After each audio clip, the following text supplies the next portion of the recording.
9 hümni vabadusele on idee, mis sündis Anne Ermi ja Jaak Sooäre peas seoses Eesti 100. juubeliga.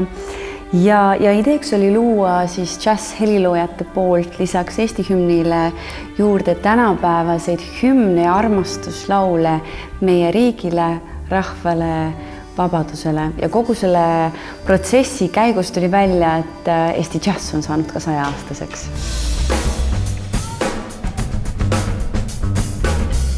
Idee tekkis, ütleme, et kuskil 3 aastat tagasi ja see võttiski 3 aastat, kus siis heliloojad mõtlesid teemadele, millest kirjutada, kuidas see üldse protsess välja näeb, sest tegelikult me ju jagasime need 9 hümni ära 20 helilooja vahel ja kuidagi tuli omavahel koostööd teha, mis džässmuusikute puhul mõneti tundub, et on hästi lihtne, kuna me oleme hästi liikuvad, siis keeruline leida ühist aega.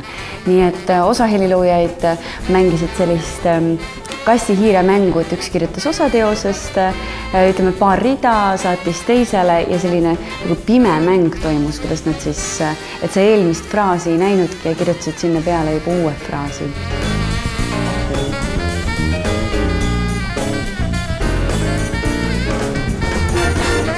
Tänu Eeves ajale on võimalus olnud selline vägev sündmus üleüldse ellu viia tuua.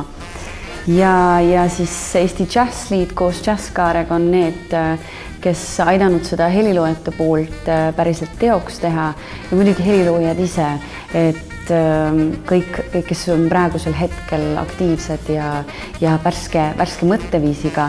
Ja muidugi tegelikult oli meil suureks ideeks tuua lavale nii palju džässmuusikuid kui üleüldse võimalik.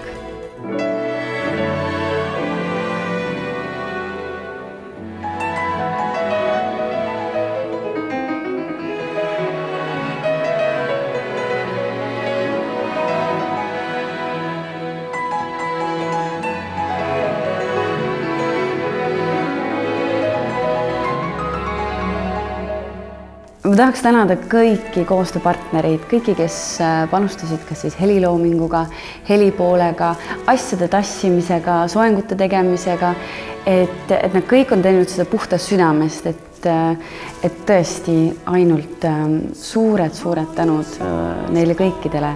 Ja kui Eesti džäss praegu 100. sünnipäeval on jõudnud nii värskesse ja ägedasse hetke, siis tegelikult ma olen kindel, et Eesti džäss 101 saab olema veelgi ägedam.